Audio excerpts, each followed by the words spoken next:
This footage, in my mind, is unequivocal. She hits the officer, right? They're talking one to another. It's not like she didn't know he was there.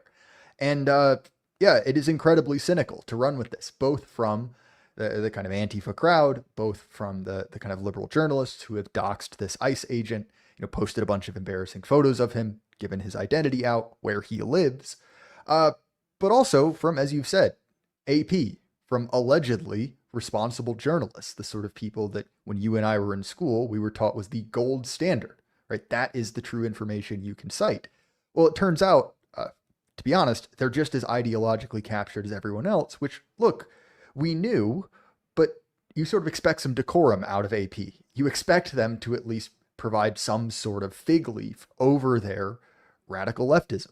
And apparently, that's dropped. Yeah, you like you say, we expect spin. That's notorious. We know that's going to come. The left wing media is going to manipulate things. They're going to lie about things.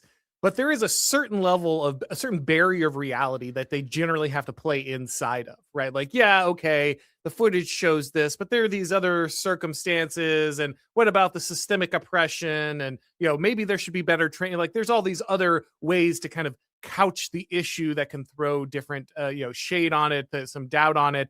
But rarely do we see this bold face of a lie, just completely omitting the fact that no, actually, this woman was clearly driving towards the officer during the shooting. But now we have this footage, and there's simply no reason to make everybody wait for it. We'll break it down here because there's a couple things that you need to notice as it's playing. You see the ICE agent getting out here.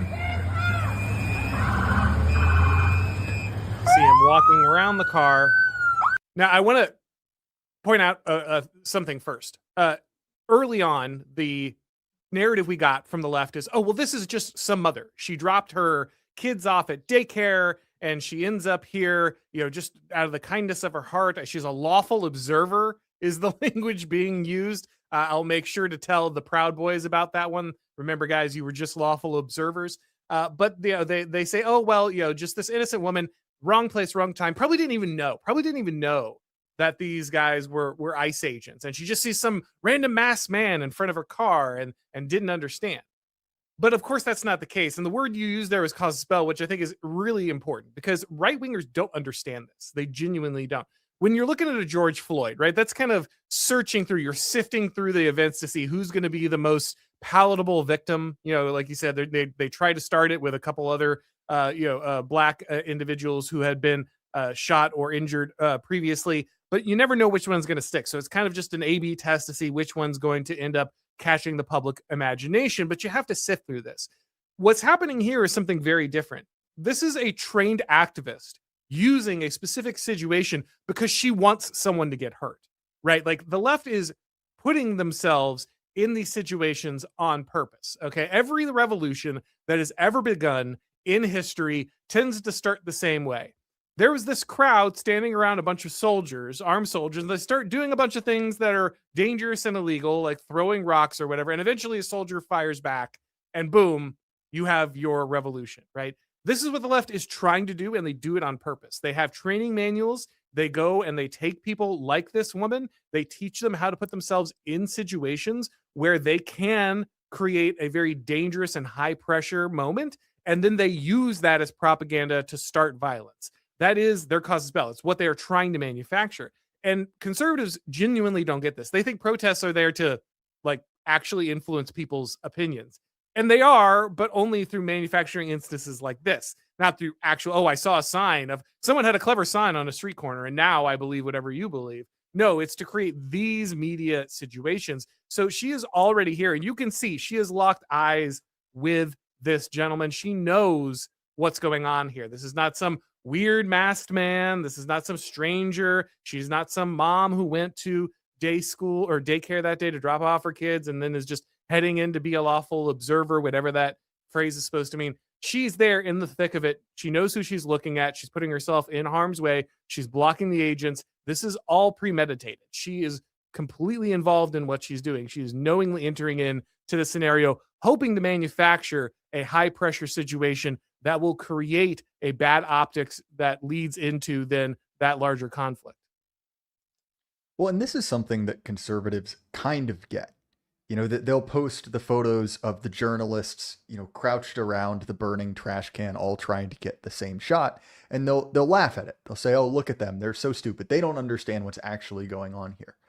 But the problem is, these viral moments, these images, they actually matter more than what actually happened. And when I say that, I don't mean literally or in a legal sense, but they shape culture. They shape how these events are remembered. That famous protest photo of the protesters putting flowers in the rifles of soldiers during the 60s is an example of that. That's not representative of what actually happened on the day, but in the kind of the psychic realm, to use a stupid term, but in the meme complex, the way people remember things, that becomes symbolic of that event. And so in the same instance, we're going over the forensic evidence, what actually happens. That does matter. But functionally, in liberal land, in the kind of mainstream left-leaning culture, it doesn't. The facts don't matter because the narrative is so good, so juicy, it lines up with what they wanted to do anyway. The facts don't matter to them. And look, are there true believers? 100%. Are there cynical actors? 100%. But that's why this is being amplified. Not because it genuinely is some case of police overreach, not because this man genuinely gunned down this defenseless mother of three. It's because it serves their narrative. And you see that in the reaction with what Tim Walz is going to say. We'll get to that later, I assume. But also the fact that seemingly they are trying to stoke sort of George Floyd too, right? They are declaring that kids don't have to go to school anymore because of riots. And you're like, well, wait a minute. There haven't been any riots. There haven't been any security concerns yet. And I'm not saying that they are telling all these kids to go, but we know. Oh, no, they're telling the teachers to go. That's why. Exactly. And so I think that we should be much, much more cynical when we look at the left in America, because this is exactly what they wanted to happen. And they're completely fine with the fact that this woman was killed. Again, I don't pretend to have a lot of sympathy for her or her politics, but it is a bad thing that an American was killed, largely due to their own stupidity. But still, like, this didn't need to happen. And we also need to acknowledge that all of effectively, the narrative coming from the left in America is designed to get people hurt, designed to get these people into bad situations so that they can be turned into a political symbol. And I think that's a bad and irresponsible thing. Yeah, again, you have to recognize that this is being manufactured from the top to the bottom. Nothing about this was organic. She's here because an NGO and Antifa literature trained her to be here. Someone was paid to teach her how to act this way. Someone was paid to make this happen. On top of that, when, as you say, the school district cancels school, it's not because they're worried about someone's safety. It's not because they don't think that the kids can make it to school that day. It's because they want the teachers free to be able to go out, protest, create more bodies in the streets, create more tension. That is, intentional. This is a leftist machine operating like a Swiss watch, attempting to manufacture an outcome. We were saying this before we came on, but the internet name for this has become George Floyd, right? Because it's just the woman that they're trying to manufacture into this new George Floyd character. They want to recreate the Summer of Love. They've got a couple of problems, though, and we'll get to that in a second. But let's go ahead and continue to watch the video for now. That's fine, dude. I'm not mad at you. So again, you can just see she knows exactly who she's talking to. All these leftist narratives about she was scared, she was startled, she wouldn't know, she reacted poor. No, this is entirely, she's confident, she's taunting the guy. She doesn't expect that putting herself physically between an ICE agent and the job that he's doing will have any consequences, because that's what they've been taught. And leftists are largely right about that. They largely believe that they will not receive any negative consequences for placing themselves in these scenarios. And up to this point, they have largely been correct. We have seen that one video from the previous ICE block where those guys charged that that line of ICE agents and ended up getting shot because of that with the truck and everything. So there have been some consequences, but in general, they feel smug. They feel superior. This is all a game to them. This is just Marvel movies. This is something they see on TV. This is something they see on social media. It's not real. So I can just pull up and act as if I'm invincible. Yeah, I'm a lesbian in a Honda. I work for the Democratic Party. Some Antifa guy trained me. I was paid to train me by an NGO, and this is going to be just fine. I've been through this. You know, this is the attitude going into these interactions. That's okay. We don't change our plates every morning, just so you know. It'll be the same plate when you come talk to us later. That's fine. U.S. citizen, former fucking veteran. You want to come at us? You want to come at us? So again, you just see this wife, quote unquote, of this woman going out there and taunting while her lover is sitting in the car, right? Like just knowing that her gay lover has been put in this scenario, but is going to go ahead and taunt armed men because she's a liberal with a camera. She's invincible. So go get yourself some lunch, big boy. Go ahead. Out of the car. Get out of the fucking car.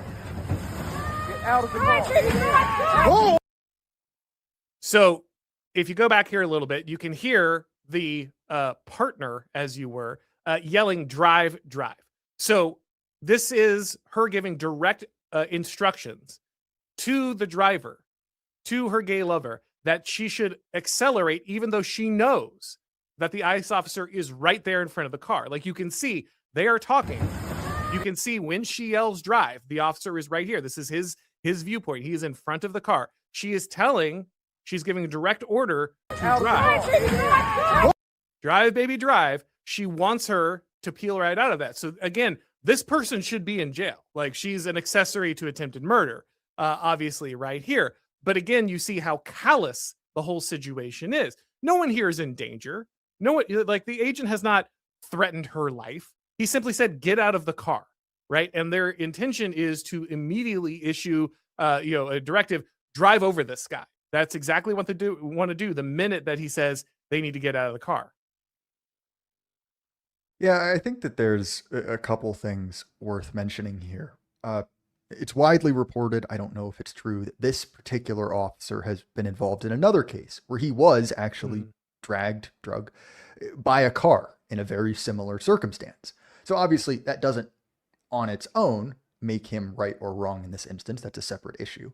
But you have to understand that if you've already been hit by a car once, you're much more likely to be quick on the draw, to be honest. You have run that experiment before and gotten the bad result. And clearly, as we've seen in this footage, you just played multiple times, he was hit by a car, which is a deadly weapon. Hey guys, if you've been watching this show for a while, then you know that around here we encourage something that conservatives usually don't do.